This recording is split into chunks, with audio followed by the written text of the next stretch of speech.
నమస్తే. శ్రీ పరంజ్యోతి అమ్మా భగవాన్ శరణం. నాకు జరిగిన ఆత్మ సాక్షాత్కార అనుభవాన్ని మీతో పంచుకోవాలనుకుంటున్నాను. అంతకుముందు నా మనసు అంతులేని దుఃఖాన్ని సృష్టించేది. ప్రతి ఆలోచన బాధతో నిండిపోయి ఉండేది. ప్రతి క్షణం గతంలో చిక్కుకొని పోయి ఉండేది, లేదా భవిష్యత్తు గురించి భయపడడంతో గడిచేది. కానీ ఇప్పుడు దుఃఖం అనేది ఒక పాత జ్ఞాపకంలా మాయమైపోయింది. గతంలో జరిగిన సంఘటనల ఊసే ఇప్పుడు లేదు. మానసిక సంఘర్షణ గాని, ఇతరులతో సరిపోల్చుకోవడం గాని ఇప్పుడు నాలో లేవు. నేను మునుపటిలాగా సులభంగా మానసిక గాయానికి గురి కావడం లేదు. ఒకవేళ గాయపడినప్పుడు ఆ గాయం క్షణాలలోనే మాయమైపోతున్నది. దాని ఛాయే ఉండడం లేదు. గతంలో నేను చేసిన తప్పులకు ఇప్పుడు ఎలాంటి అపరాధ భావం నాలో లేదు.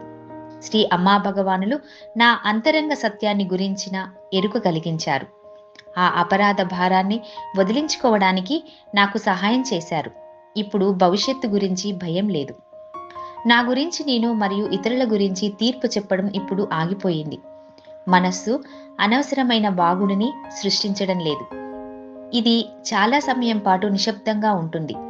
నా లోపల లోతైన నిశ్శబ్దం మరియు ప్రశాంతత మాత్రమే ఉంటున్నవి. నా జీవితంలో ఏది జరిగినా నేను దానితో పాటు ప్రవహిస్తూనే ఉంటున్నాను.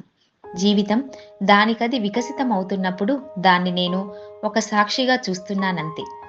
నా శరీరంలో శక్తి, ఉత్సాహ స్థాయిలు గొప్పగా పెరిగాయి.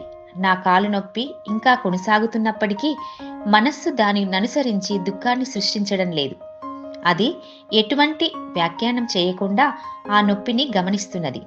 ఈ అపురూపమైన ముక్తి స్థితులను నాకు అనుగ్రహించినందుకు శ్రీ పరంజ్యోతి అమ్మా భగవాన్లకు నేను ఎప్పటికీ కృతజ్ఞురాలిని.